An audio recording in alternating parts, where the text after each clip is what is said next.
오늘 이슈 포커스는 지난해부터 꾸준히 지적되고 있는 차선 문제에 대해서 김태훈 시의원과 함께 이야기 나눠보겠습니다.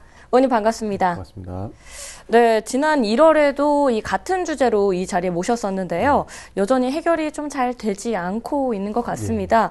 얼마 전에도 의원님께서 이 시정 질문을 통해서 차선 문제를 지적을 하셨는데 어떤 내용인지 한 번 더 짚어주시죠. 예, 일단 부산광역시라는 이런 거대한 도시에서 이제 차선 안정성을 확보하기에는 지금 현재 예산 관련된 부분도 상당히 적다고 판단이 되었고, 그리고 이 외에도 이제 제도적 개선까지 이뤄내겠다는 생각으로 인해서 이제 근본 시정 질의를 하게 되었습니다. 주된 내용을 좀 간단하게 말씀을 드리면, 일단 그 질의 준비 과정에서 실제 차선 도색과 관련된 자료 관리 실태가 상당히 부실한 것으로 나타났고요.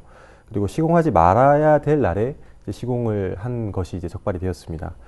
이제 또한 노면 도색 매뉴얼이라고 할 수 있는 그 시방서에 관한 내용이 좀 더 강화가 되어야 된다, 이런 말씀을 드렸고, 그리고 실제 시공 상태에 관한 이 사후 관리, 그리고 이제 시공업체의 선정을 함에 있어서 어떤 기준을 강화를 시켜야 된다, 그런 말씀과 함께 이제 도로나 이제 제기 반사 성능의 어떤 등급의 향상, 그리고 이제 도로 표지번과 같은 이 도로 안전 시설의 확충, 그리고 마지막으로 노면 도색 관리 주체를 시가 아니라 이제 시설 공단과 같은 그쪽으로 이제 이관을 시켜야 된다는 그런 제언을 드렸습니다. 여러 가지 문제를 지적을 해주셨는데, 당시 행정부는 이 예산 부족을 가장 큰 원인으로 들었는데요. 실제로 타 지자체에 비해서 부산시의 예산이 뭐 좀 많이 적은 편인 건가요? 예, 상당히 적은 것으로 나타났어요. 왜냐하면 이 시로부터 제출받은 자료에 의하면 최근 5년간 이제 부산시 같은 경우에는 평균 10억 5천만 원으로 나타났거든요.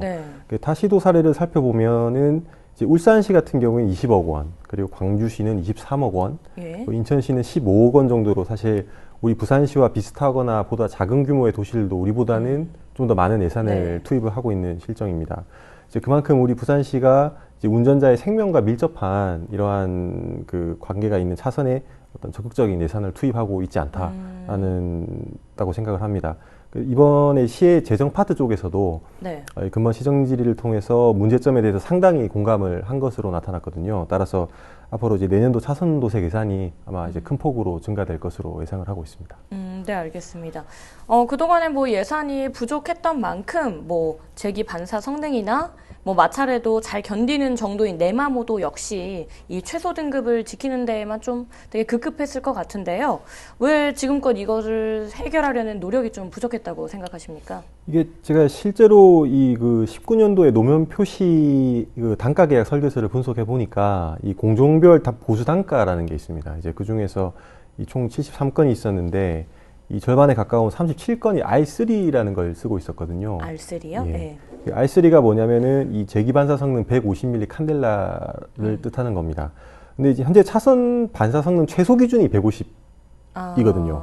따라서 이제 부산시는 최소 기준만을 충족하는 그런 최하에 해당하는 등급을 대부분 사용하고 있다고 봐야 되고, 내마모도 또한 상당히 낮은 등급 P3를 쓰고 있었습니다. 이 P라는 것이 이 차량 바퀴가 차선을 지나갈 때 얼마만큼 지나가면은 이게 벗겨지냐에 대한 그런 기준이거든요.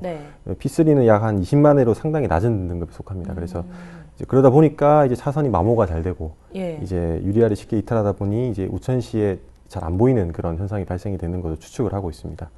아까 말씀하셨다시피 이 부산시가 왜 계속 이런 낮은 등급의 도료를 써왔느냐, 유리알을 써왔느냐를 보면은 이 아무래도 이제 고굴절이나 우천형을 쓰기에는 이 상당히 단가가 이 부분은 되게 세거든요. 차이가 많이 납니다. 예를 들어서 이제 고굴절 같은 경우에는 1.5배, 우천형 같은 경우에는 적게는 3배 이상 차이 나는 것으로 보이거든요. 따라서 이런 단가가 비싼 도료나 유리알을 쓰기에는 아마 부산시의 현재 예산 상태상 아마 힘든 것으로 보이고 있습니다. 네, 알겠습니다. 의원님께서 지적하신 사항 중에 이 업체 선정에 대해서도 문제가 됐었는데 이 부분에 대해서도 말씀 좀 해주세요. 예, 이게 차선 도색 공사 같은 경우에는 이제 도장 공사업으로서 이제 전문 공사업으로 볼 수가 있습니다. 따라서 이 관련법에 따라서 하도급을 줄 수가 없게 되어 있거든요.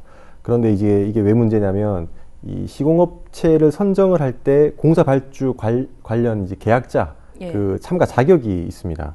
근데 이 참가 자격을 보면 도장 공사업 전문 면허만 소지를 하고 실적이 어느 정도 있으면 참여를 할 수 있게 되어 있어요.